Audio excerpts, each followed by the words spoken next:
The call came on a Tuesday morning, a flat voice, bureaucratic. "This is Blackstone Correctional Facility. We have your father scheduled for his final meal. He has requested you on his last day." I almost laughed. My father died in a car crash when I was 10. The silence on the other end dragged. Then the warden spoke again. "The man here says differently. Please come." The world tilted. My throat tightened. Hours later, I was driving through endless miles of highway, the gray sky pressing down. My hands clenched the wheel, knuckles white. 1,000 memories surged, ashes in an urn, my mother's trembling hands, a grave I had visited for years. When they finally led me through the prison, my breath slowed. The corridors smelled of metal and disinfectant. And then, glass. On the other side sat a man in an orange jumpsuit. He lifted his head. His eyes were mine, older, harder. My blood ran cold. He smiled faintly. "You grew up well." I stared. Words wouldn't come. He leaned forward. "Your mother told you I was dead, but she lied. She buried me alive in stories because the truth would have destroyed her and you." The ground shifted under me. He told me about murders, about sentences stacked like bricks, about decades inside concrete walls. Then he said something that hollowed me out. "You were not supposed to be hers. She stole you. I am your blood." And I was erased. I shook my head, but doubt had already begun to bleed into me.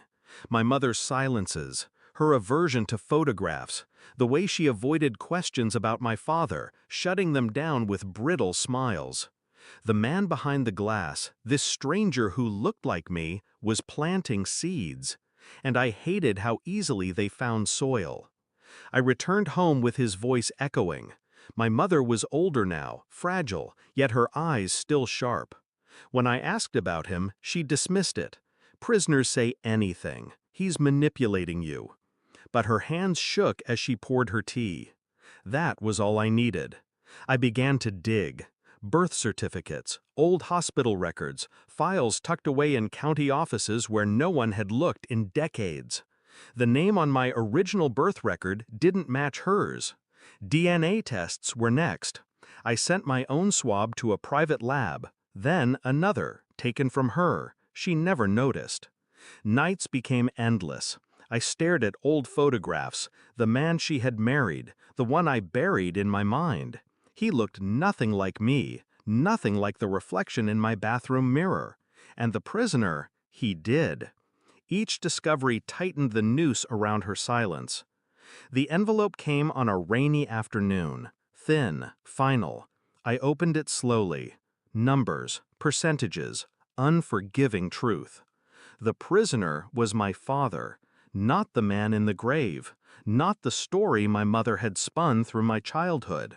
I carried the paper into her living room. She was knitting, eyes glued to the television. I placed it on the table. She read it. Her face drained, just like mine had when I first saw him. "I did it to protect you," she whispered.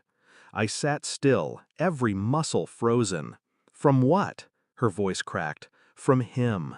From what he was. From what you could become." Tears filled her eyes. I felt nothing. The silence between us weighed more than the truth. The next day I returned to the prison. He waited for me. Hope flickered in his eyes when I sat. I slid the DNA results under the glass. He touched the paper, trembling. "You see now?" he said, voice breaking. I leaned forward, calm, cold. "I see everything. I see the murders, the blood, the wreckage you left behind. You may have given me your face, your blood, but nothing else." His expression shattered. "I won't claim you. You'll die in here, alone, just like you lived." His fists slammed against the glass, but I didn't flinch. I stood, leaving the paper behind like a gravestone. For the first time, I saw fear in his eyes. Not of death, of erasure. I didn't visit him again. The day of his execution, I sat in my car outside the prison, engine silent, rain tapping the windshield. I didn't go in. Inside, somewhere behind those walls, he was breathing his last. My phone buzzed with messages from my mother, begging for forgiveness. I didn't answer. The truth had split my life in two. One half built on lies, the other on blood I never asked for. I chose neither. I drove away, calm, detached, whole. Some inherit money, others inherit property. I inherited silence, and silence is the only legacy I will keep. Thanks for watching. Don't forget to like, share, and comment. Subscribe now to Cheating Stories Insight World for more amazing stories.